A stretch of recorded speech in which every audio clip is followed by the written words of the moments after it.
And I feel like it's worth discussing, and I'd love to hear you weigh in on this, but circling back to that idea of faith versus religion, spirituality versus religion and dogma, and creating this space well, for example, Mm. my God is a God of love, Mm-hmm. or I see faith as the universe or spirit or all these other like pieces that are very spiritual, are of a belief in a higher power, right?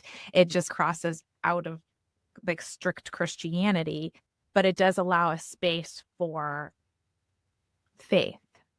I would love your thoughts on that and how you see that. Personally, I feel very comfortable with I don't really know, and I can't really answer that question. I mean, Mhm. so I really have to sit with the client. I think that you can move out of strict doctrine for sure. Uh, I do see how very strict doctrine is harmful to people. I've also seen that for some people it works. So it just really kind of depends on how you're showing up in the world, if it's going to work for you or not, honestly.